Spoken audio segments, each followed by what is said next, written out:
T'as vu, ils sont bons, hein? Ouais, c'est super bon. Hein, t'en achètes souvent, toi, des sandwichs comme ça? Dès que je prends le train ou avec ma grand-mère, on en mange souvent. Super bon. Pas mal, celui-là. Ça, c'est un jambon emmental.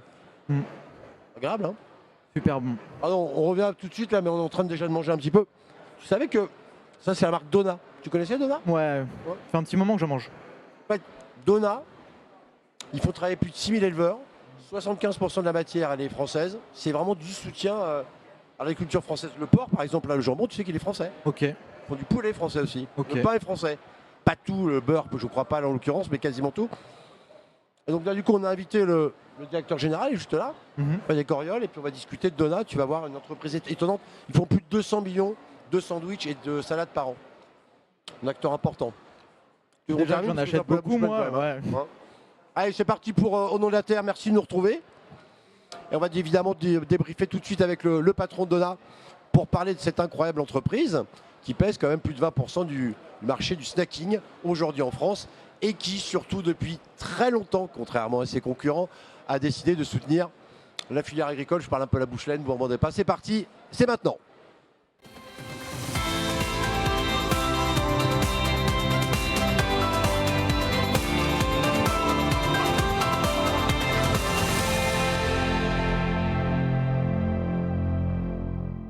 Vous les connaissez par cœur, Fred, je ne vous les fais pas goûter. Non, c'est bon. Ça va? Ouais, j'en mange tous les jours. Bon. Comment allez-vous, Frédéric? Bah super. Ouais. Ouais. Vous êtes un habitué du salon de l'agriculture? Oui. Ouais. Oui, parce que moi je trouve ça, c'est la fête du monde de l'agriculture. Je trouve ça super que tous les ans il puisse y avoir les agriculteurs qui se retrouvent et qui viennent aussi à la rencontre de leurs consommateurs par le grand public. Alors vous, le produit alimentaire français, vous connaissez, hein, je regardais sur votre carrière. Vous avez travaillé notamment dans le foie gras, chez Muller? Ouais. Il y a quelques années. Alors en fait, j'ai toujours travaillé dans l'agroalimentaire. Je crois que je sais faire que ça. Alors je pense pas que ce soit grave, mais je crois que vous faites plutôt bien, il paraît. Vous le faites plutôt bien. Et donc j'ai toujours travaillé dans l'agroalimentaire et j'ai toujours eu cette proximité aussi avec le monde agricole. Quand j'étais tout petit, c'était il n'y a pas très longtemps, on habitait à Plougastel avec mes parents, à Plougastel d'Aoulas, le pays de la fraise. Et nos voisins, c'était Thérèse et Chopic, qui avaient des vaches laitières. Et moi, je passais mon temps à la ferme et je trouvais ça super. Donc, vous êtes ici chez vous. Vous êtes le directeur général de Dona, on le disait. Ouais. Chiffre impressionnant, j'en parlais tout à l'heure avec Siméon. J'en ai encore un petit peu dans la bouche, c'est vrai qu'il est très bon. Vous fabriquez plus de 200 millions de sandwichs, salades. Sandwich, salade, burger. Burger, ouais, tout à fait. ok. Ouais. Et je crois que c'est un marché qui se porte plutôt pas trop mal. Alors c'est un marché qui est en croissance depuis de nombreuses années. On a eu évidemment l'impact du Covid parce que nos produits se consomment plutôt quand on est en dehors de la maison. Bon, évidemment, pendant le Covid, on était tous un peu en claustration, si je peux dire. Et donc là, on a eu évidemment quelques difficultés, mais on a super bien rebondi depuis et on a été chercher beaucoup de croissance. Ouais. Et on est sur un marché en croissance de 2-3 points tous les ans. Ouais. Alors, en préparant cette émission, on disait tout à l'heure, vous êtes extrêmement fiers d'être ici parce que Dona, contrairement à certains concurrents, revendique le fait que 70% de sa matière qu'ils utilisent dans ses sandwichs sont français. Et c'est pas toujours très simple en approvisionnement. Non. Alors, on a à peu près 75% de nos matières premières donc, qui sont d'origine française. Les concurrents, pour moi, je n'ai pas de concurrents. Nous, on vit notre vie, on avance, mais on ne se soucie pas de ce que font les autres. Voilà. Donc nous, on avance, on est dans nos convictions et on avance autour de ça. Et donc c'est vrai que l'origine France, aujourd'hui, c'est un sujet qu'on travaille depuis de nombreuses années. On n'a pas attendu différentes prises de position médiatiques des uns des autres. Nous, on est des taiseux, hein. Enfin, on travaille. Et puis quand on a fait, on commence à peine à le dire, contrairement peut-être à d'autres qui font des grandes annonces et qui ne font pas quoi. Là, en l'occurrence, effectivement, c'est ce petit logo. Je ne sais pas si Mathieu, tu peux le voir ici. Voilà, tu le vois ici, notamment dans ce sandwich-là, qui est une gamme un peu particulière, un peu haut de gamme, un peu recette de chez Dona. Et ben le jambon, il est d'origine France. Le jambon, ouais, est d'origine France. La farine est d'origine France. D'autres ingrédients, alors là, celui-là, on est sur un jambon emmental, mais si on avait un sandwich un peu plus complet, on a aussi d'autres produits qui sont d'origine France. C'est un vrai choix? C'est un vrai choix d'être origine France? C'est un vrai choix. C'est un vrai choix d'entreprise. On a démarré depuis 2018, je crois, si ma mémoire ne me fait pas défaut. Parce que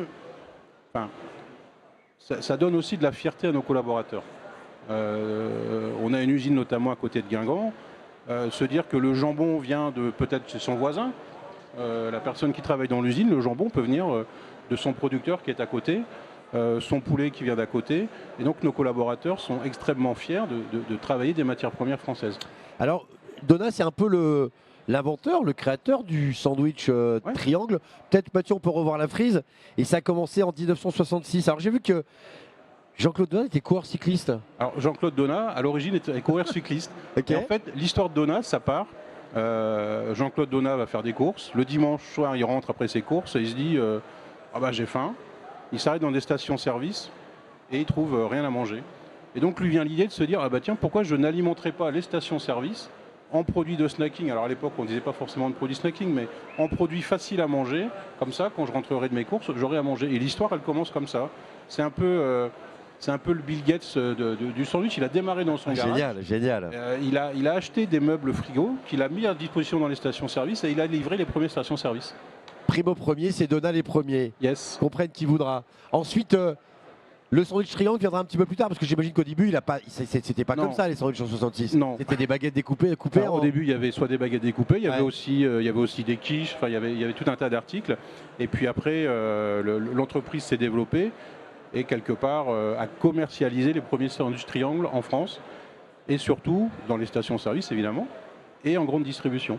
Et on a commencé à trouver les produits Donat en grande distribution. Le triangle, parce que vous m'expliquez que c'était le pain de mie américain qu'on a coupé en deux. Voilà, c'est le pain de mie américain coupé en deux et c'est plus pratique que de pouvoir transporter un sandwich plus grand.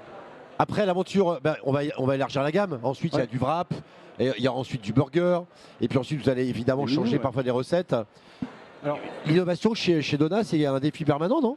C'est notre ADN. L'innovation, aujourd'hui, tous les ans, à minima, on sort 20 nouvelles recettes, 20 nouveaux produits. Donc oui, c'est... pas très bon pour la ligne, ça, non ? Si, parce qu'en fait, si on regarde, bon là on est... Vous êtes A, B ? On peut être A, B, C, D. En fait, il y a des produits qui vont être A et B. Il y a des produits plaisir qui sont... Ah non, moi, ce que je voulais dire, Frédéric, c'est pas les sandwichs sont pas bons. C'est que si vous devez goûter tous les jours de l'innovation, à un moment donné, il faut faire attention à la ligne. C'est quoi le best aujourd'hui de la gamme Donat ? Qu'est-ce qui se vend le mieux ? Qu'est-ce qui se distribue le mieux ? Aujourd'hui, les références qui se vendent le plus, alors là je ne l'ai pas là, on a la baguette. Ok. Sandwich baguette, et puis on a notre produit iconique qui est le mini. Et puis après évidemment l'ensemble des triangles. Mais globalement c'est assez homogène. On le disait tout à l'heure, vous êtes présent alors notamment plutôt dans l'ouest de la France. L'origine c'est l'ouest. Hein, il y a plus de 1500 collaborateurs qui travaillent chez Donat. Oui, on est plus de 1500. Ok. Et puis donc on parlait effectivement de 200 millions de produits par an. Est-ce que vous faites de la MDD ou c'est seulement de Donat que vous distribuez en priorité ? Alors, on fait un petit peu d'MDD, mais globalement 80% de notre chiffre d'affaires c'est de la marque. C'est la marque Donat et la marque Bienfait. On est ici au Salon de l'Agriculture. On sait que c'est un moment extrêmement compliqué en ce moment parce qu'il y a les négociations commerciales. On sait que souvent la variable d'ajustement c'est l'agriculteur. Vous venez de terminer vos négociations, vous étiez soulagé, ça s'est bien passé ? Ça s'est passé. En fait, le double challenge pour nous, c'est d'essayer de valoriser notre démarche auprès des distributeurs. Avoir une marque de snacking qui propose de l'origine France, on l'échangeait tout à l'heure, c'est pas commun. Donc nous, on apporte cette démarche. C'est un argument concurrentiel extrêmement important quand même, non ? C'est un élément extrêmement important vis-à-vis du conso. Ouais. On l'espère de plus en plus vis-à-vis du distributeur. Moi, quand je regarde l'ensemble des interviews de l'ensemble des distributeurs, ils sont tellement engagés pour l'origine France. Enfin, quand je les entends tous, je crois qu'ils étaient hier ici avec. C'est pas toujours suivi des faits, alors ce que vous dites. C'est pas toujours suivi des faits. Il peut y avoir un décalage, parfois important, entre les effets d'annonce et la réalisation. Alors, on va dire que c'est des très grandes entreprises, donc il y a peut-être un décalage entre la tête et ça met peut-être un peu de temps à descendre. Un sandwich comme ça, 100% français, c'est utopique, c'est trop compliqué. Alors aujourd'hui, il y a des produits qui ne seront pas disponibles en origine France. Bon, par exemple, si on prend du thon, le thon, il n'y a pas de thon origine France. Et puis après, on a aussi tout n'est pas simple parce qu'on a des matières premières qui aujourd'hui ne sont pas produites en France. On parlait par exemple des tomates. On peut mettre des tomates cubes dans nos produits. Il n'y a pas de production en France de tomates cubes. Ce qui m'a surpris, la première fois qu'on s'est rencontrés, c'est que vous aviez des difficultés à vous approvisionner en fromage. En fromage. Il y a un pays du fromage, Frédéric. Alors, notamment en emmental. Mais comment c'est possible? En emmental, aujourd'hui, on est obligé d'aller acheter 20 à 30% de nos volumes à l'étranger. Ce qui est quand même assez inconcevable, dans le sens où l'emmental en France, on en produit des centaines de tonnes. On travaille d'ailleurs avec des entreprises qui sont souvent avec un actionnariat coopératif pour qu'il y ait un engagement sur le long terme, pour qu'on puisse se dire s'il faut rémunérer le producteur. Alors nous, on n'a pas la connaissance, mais quelques centimes de plus du litre pour pouvoir avoir de l'origine France, nous, on veut s'engager. Aujourd'hui, je pense qu'il y a encore trop d'effets d'opportunité et nos fournisseurs n'arrivent pas toujours à s'engager avec nous. 6000 éleveurs, vous faites travailler. Alors, les personnes qui nous fournissent nos produits carnés représentent 6000 éleveurs en France. Beaucoup, hein? Alors c'est beaucoup, je trouve que c'est bien parce que ça permet d'irriguer quand même, on irrigue le territoire. Alors c'est essentiellement aussi beaucoup dans l'Ouest, mais ça permet d'irriguer l'ensemble du territoire. Je regardais que vous avez aussi une charte, et avec un claim que j'aime beaucoup, c'est faire mieux. C'est pas être les meilleurs, mais c'est un défi du quotidien, faire mieux, essayer de faire mieux. Elle est ambitieuse cette charte, hein? Alors elle est très très ambitieuse. Elle est très ambitieuse. Vous avez mis du niveau là. Hein, le sujet plaisir et nutrition, réconcilier gourmandise et santé, soutenir l'agriculture française, on l'a dit. Décarboner, limiter notre impact carbone. Quand on fait 200 millions de salades et sandwichs qu'on doit les livrer, il y a un petit sujet. Réduire votre impact. Et puis évidemment, vous êtes une boîte hyper sympa, cultiver le capital humain. Ça c'est important. On va commencer par le réconcilier gourmandise et santé. On va pas se mentir, Frédéric. Le triangle, il n'a pas toujours eu très bonne presse. Il n'a pas toujours eu très bonne presse, donc c'est aussi à nous, en tant que capitaine de la catégorie, de travailler sur le sujet. Donc depuis 2018, on a développé le programme Mieux. Ça n'a pas été un grand brainstorming marketing, on s'est dit on va juste faire mieux. L'idée est simple. Voilà, notre ambition c'est de faire mieux tous les jours, de continuer à progresser. Je disais tout à l'heure, on est un peu des taiseux, nous on travaille, on veut faire mieux, on veut progresser et on veut le démontrer. Et tant qu'on n'a pas démontré, on n'en parle pas. Et donc ce programme Mieux, en 2018, avec les équipes, on s'est dit, il faut travailler sur le côté équilibre. Donc on a intégré le Nutri-Score sur nos produits. Ce que tout le monde ne fait pas. Ce que tout le monde ne fait pas. C'est un acte de courage. C'est une démarche volontaire. Et de transparence. Et on accepte d'avoir des produits qui sont parfois mal notés, mais dans la vie, il faut aussi se faire plaisir. C'est-à-dire que quand on va acheter un rosette beurre, on sait que ce n'est pas la même chose qu'une salade crudité. Après, il faut aussi que le consommateur arrive à trouver son équilibre. La notion de plaisir est importante chez Donat. La notion de plaisir est quand même très importante et primordiale. Il y a un sujet quand même qui est l'emballage. J'imagine que pour vous, ça doit être faire entrer des ronds dans des carrés. Alors là, l'emballage sur la gamme Bienfait n'est pas la même. Non. Mais garder les qualités nutritives pour pas que le produit s'amibe. Et en même temps, avec ce souci, on sait que c'est du plastique. Comment on fait, monsieur le directeur général? Donc c'est du plastique. Alors, on appelle ça communément du plastique, mais en fait, c'est beaucoup plus complexe que ça, parce que c'est ce que tu disais, il faut préserver les saveurs organo et la qualité, la sécurité alimentaire. Et donc aujourd'hui, on travaille sur des emballages qui sont recyclables et dans lesquels on réintègre des produits recyclés. Et donc tout ça, c'est vrai que quand on regarde le produit, ça se voit pas, mais c'est énormément de travail pour arriver à faire ça. Et demain, pourquoi ne pas passer en tout carton? C'est pas possible comme ça? Alors peut-être que ce sera ça demain. Et en fait, cette marque Bienfait, c'est un peu notre étendard qui nous permet de tester des choses et de voir la réaction du marché. Et peut-être que demain, on avancera sur ce type d'emballage. Vous compensez votre impact carbone, notamment la livraison? Comment vous faites? Vous replantez des arbres, des forêts? Vous faites quoi concrètement? Alors, on travaille beaucoup avec nos fournisseurs. Alors, on peut toujours planter des arbres. On en a planté, on a mis en place de l'éco-pâturage, on a fait ce genre de choses, mais je ne dis pas que c'est du green bashing, mais enfin nous on veut que ce soit... Si, vous l'avez dit. Vous l'avez dit. Ouais.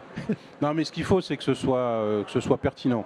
Et en fait, par exemple, pour baisser notre impact carbone, travailler sur de l'origine France, et notamment par exemple, sur du poulet origine France, c'est jusqu'à 40% de CO2 en moins par rapport à un poulet importé. mais pas forcément importés de l'autre bout du monde, même juste à côté de nos frontières. Parce que l'alimentation n'est pas la même. Il y a certainement, beaucoup moins, notamment de soja dans l'alimentation, dans l'origine des poulets France, que dans les pays frontaliers. Et donc tout ça nous amène à réduire jusqu'à 40% notre impact carbone. Je sais que vous êtes un amateur de rugby, où la valeur de solidarité est extrêmement importante et d'entraide. Et j'ai vu que vous donniez pas loin de 2 millions de repas entre 2020 et 2023. Ouais. Qu'est-ce que c'est que cette action Agir pour la solidarité? En fait, donc on est partenaire des banques alimentaires. La distribution, vous savez, vous passe des commandes le matin entre 6h et 10h et vous devez livrer en A pour A ou A pour B avec un taux de service à 99%. Donc on anticipe, on essaye d'anticiper les commandes, mais malheureusement ça peut nous arriver d'avoir mal anticipé. Et donc on a ce qu'on appelle de la casse produit. Et donc cette casse produit qui n'est plus commercialisable est offerte aux banques alimentaires qui elles-mêmes redistribuent les produits. Ouais. Quand je vous disais que Donat est une boîte bien, on sait qu'on mange ce genre de sandwich, effectivement, alors quand on prend le train, à l'extérieur, les copains. Je crois que l'ambition de Donat demain, c'est de rentrer dans les maisons, rentrer dans les cuisines. Ouais. Ça veut dire qu'on aurait ça autour de la table? Vous allez imaginer d'autres recettes pour qu'effectivement, alors faciliter évidemment le fait de ne pas cuisiner et tout en garantissant évidemment des produits de qualité. Comment vous allez faire? Alors c'est vrai qu'il y a une évolution de la consommation aujourd'hui, où notamment on passe de moins en moins de temps à cuisiner. C'est peut-être dommage, mais en tout cas on voit que c'est cette évolution-là. Donc nous on a l'ambition de rentrer de plus en plus au foyer, dans le foyer des consommateurs. Alors on a déjà des gammes burgers qui nous permettent de rentrer, donc ce qu'on appelle dans notre jargon du snack show. Notre objectif c'est du snack show. Du snack show, okay. Du snacking show. Ok. Notre ambition évidemment c'est de continuer à développer des gammes pour pouvoir rentrer dans le foyer du consommateur, où aujourd'hui ce qu'on constate c'est que on dîne encore ensemble, mais on ne dîne pas forcément de la même façon.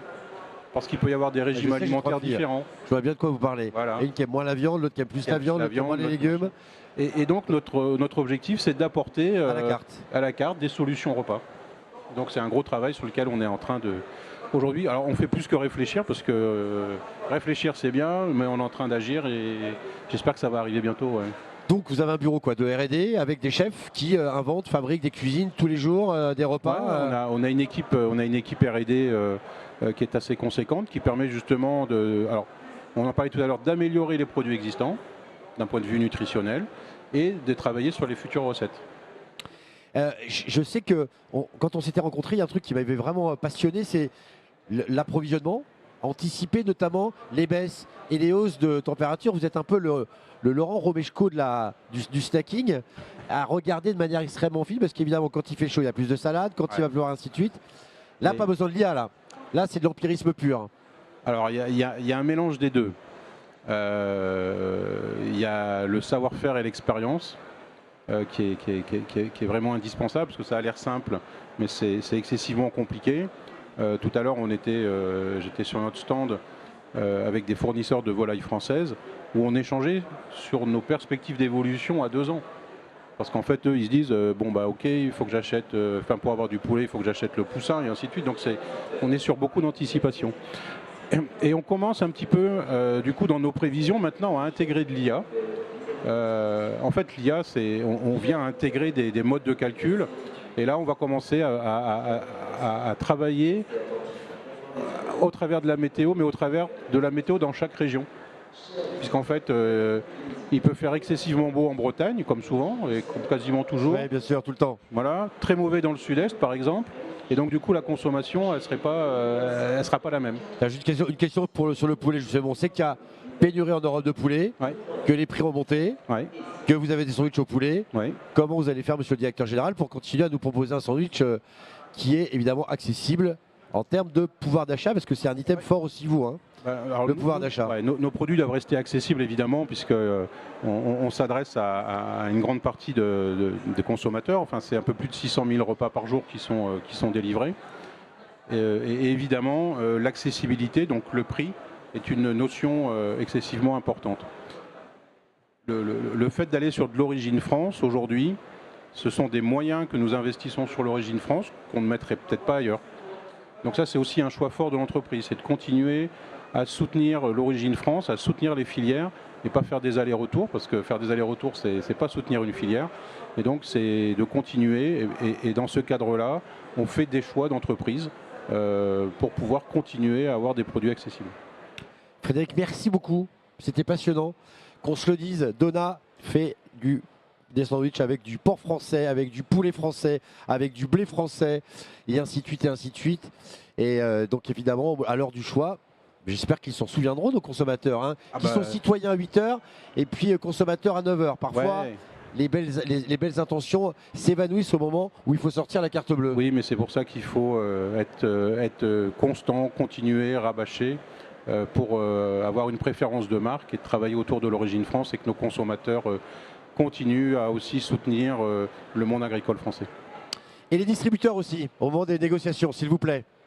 Merci beaucoup Frédéric. Demain, dernière émission après 8 jours où je commence, vous l'avez entendu, à perdre un petit peu ma voix. On va parler des femmes dans l'agriculture. Qu'est-ce qu'on les aime? Il y en aura 2 demain avec nous. Sabine Vajou, qui elle est productrice de pommes de terre. Il va lancer sa marque qui s'appelle La Championne. Et puis Sophie Levald, qui est en charge des relations avec le monde agricole pour la maison Auchan, elle-même agricultrice. Ça va être très très sympa. Merci de nous avoir écoutés. On va terminer les sandwichs. N'oubliez pas, il faut choisir Donat. À très vite. Ciao.